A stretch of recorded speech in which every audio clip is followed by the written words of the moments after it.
તો સ્વાગત છે તમારું ફરીવાર આરસીએમ ગુજરાતની યુટ્યુબ ચેનલમાં। રાજકોટમાં મારી પત્નીને છેડતી કેમ કરે છે કહી સમાધાન માટે બોલાવી રિક્ષા ચાલકના ગળામાં શરીરના ઘા ઝીંકીને પતાવી દીધો। જી હા મિત્રો, મેટોડા જીઆઈડીસી રિક્ષા ચાલક યુવાનની ગળામાં ભાગે શરીરના ઘા ઝીંકીને હત્યા કરવામાં આવી હતી। હત્યાના બનાવમાં લઈને મેટોડા જીઆઈડીસી પોલીસ મથક સ્ટાફના ઘટના સ્થળે દોડી ગઈ હતી। દિલીપસિંહ ગોહિલ નામના યુવાને તે જ મકાનમાં રહેતો હતો। તેના ઉપરના માળે રહેતા શખ્સ અને તેના મિત્રએ મળીને હત્યા કરી હતી। આરોપી યુવાનને તું મારી પત્નીને છેડતી કેમ કરે છે તેમ કહીને માથાકૂટ કર્યા બાદ સમાધાન માટે બોલાવીને હત્યા કરી નાખી હતી।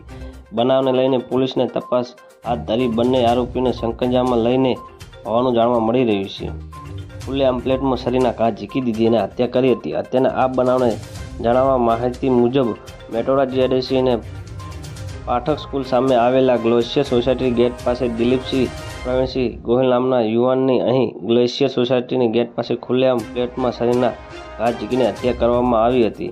હત્યાના આ બનાવને લઈને મેટોડા જીઆઈડીસી પોલીસ મથક પર પીઆઈ એસએચ શર્મા તથા સ્ટાફને ઘટનાસ્થળે દોડી ગયા હતા। તો મિત્રો, ન્યૂઝની સતત જાણકારી મેળવવા માટે અમારી ચેનલને લાઇક, શેર અને સબસ્ક્રાઈબ કરી લેજો। ધન્યવાદ। જય હિન્દ।